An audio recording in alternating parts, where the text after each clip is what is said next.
Hello student, आप लोग कैसे हैं। देव कोचिंग के इस ऑनलाइन प्लेटफॉर्म पर आपका स्वागत है। इस समय हम लोग क्लास 11th का बायोलॉजी पढ़ रहे हैं, जिसमें किंगडम एनिमालिया हम लोग पढ़ रहे हैं, जो चौथा चैप्टर है, जिसमें आज मैंने दूसरा लेक्चर चालू किया है।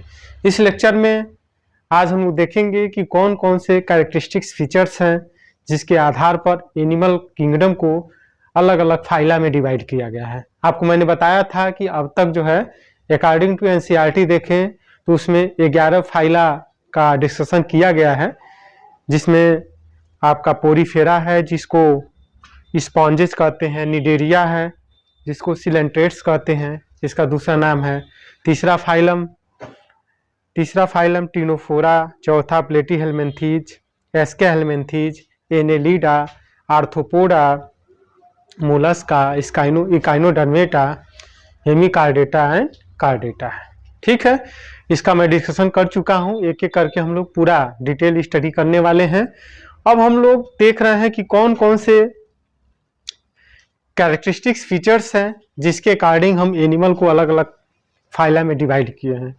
तो इसमें हम लोगों ने डिस्कशन कर लिया था कि पहला था level of organisation. Level of organisation की अगर हम बात करें तो एक होता है सेलुलर लेवल। तो सेलुलर लेवल में हम लोगों ने डिस्कशन किया था कि जो स्पॉन्ज है इसका जो क्लासिफिकेशन किया गया है वो सेलुलर लेवल के आधार पर किया गया है। टिश्यू लेवल की अगर हम बात करें तो सिलेंट्रेट्स और टिनोफोरा जो हैं वो टिश्यू लेवल के अंतर्गत आते हैं। उसके बाद अगर हम आर्गन लेवल की बात करें तो प्लेटीहेल्मिन्थीज आर्गन लेवल के अंतर्गत आता है। और आर्गन सिस्टम लेवल की बात करें तो एस्केहेल्मिन्थीज टू कार्डेटा जो है वो आर्गन सिस्टम लेवल है। ठीक, अगर हम बात करें तो जितने एनिमल्स होते हैं उसमें अगर बॉडी प्लान की हम बात करें, बॉडी प्लान, तो जो एनिमल की जो बॉडी प्लान होता है स्टूडेंट, बॉडी जो प्लान होता है वह दो तरह का बॉडी प्लान देखने को मिलता है। एक को बोलते हैं blind sac body, blind sac opening, blind sac opening. तो जो ब्लाइंड सैक ओपनिंग होता है उसमें केवल एक बॉडी में केवल एक जगह छिद्र होता है। वही माउथ का भी काम करता है, वही माउथ का भी काम करता है और वही एनस का भी काम करता है। तो माउथ एनस दोनों का काम करता है, एक ही ओपनिंग होती है, तो इसको ब्लाइंड सैक ओपनिंग कहा जाता है। दूसरा अगर हम देखें, अगर कह सकते हैं कि इसमें जो जो कैनाल है इसको हम कह सकते हैं, जो ब्लाइंड सैक ओपनिंग है इसको हम कह सकते हैं कि यह सिंगल ओपनिंग होती है और इनकम्प्लीट एलिमेंट्री कैनाल होता है। इसमें जो एलिमेंट्री कैनाल होगा स्टूडेंट वो कैसा होगा, इनकम्प्लीट एलिमेंट्री कैनाल होगा, इनकम्प्लीट एलिमेंट्री कैनाल देखने को मिलता है।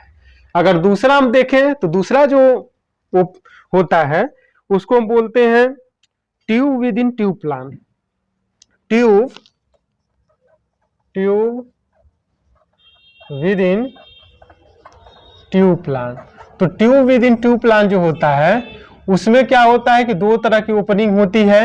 एक को बोलते हैं माउथ, एक माउथ होता है और एक एनस होता है।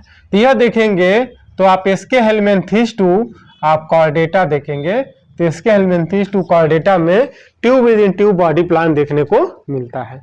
इसी तरह से अगर हम देखें सर्कुलेटरी सिस्टम, दूसरा अगर तीसरा कैरेक्टरिस्टिक्स फीचर देखें सर्कुलेटरी सिस्टम की, सर्कुलेटरी सिस्टम, तो जो सर्कुलेटरी सिस्टम स्टूडेंट होता है उसमें आप देखेंगे तो दो तरह का होता है, एक होता है ओपन और एक होता है क्लोज।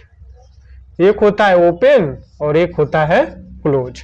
तो जो ओपन होता है उसमें कैपिलरीज एब्सेंट होते हैं और tissue bath in blood, capillary absent होते हैं और टिश्यू जो होते हैं वो ब्लड में नहाए होते हैं। बाथ का मतलब नहाए होते हैं, ठीक है, ओपन में। और जो भी क्लोज की अगर हम बात करें तो क्लोज में क्या होगा कि कैपिलरी प्रेजेंट होते हैं। इसमें कैपिलरी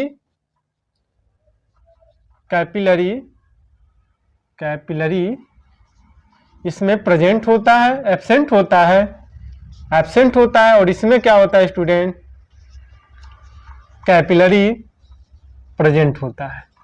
ठीक है, इसमें जो ब्लड होता है कैपिलरी में फ्लो करता है।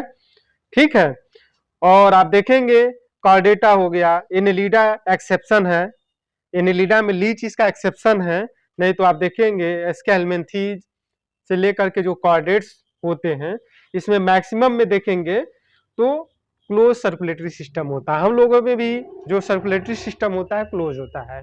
टिश्यू जो है बाथ नहीं करता है ब्लड में, मतलब ब्लड जो बहता है एक कैपिलरीज में बनता है, बहता है, वेन्स में बहता है, आर्टरीज में बहता है। ठीक है, लेकिन जो क्लोज होता है उसमें कैपिलरी एब्सेंट होते हैं।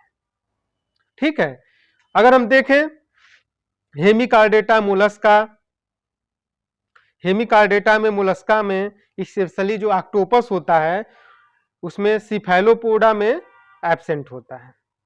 ठीक है,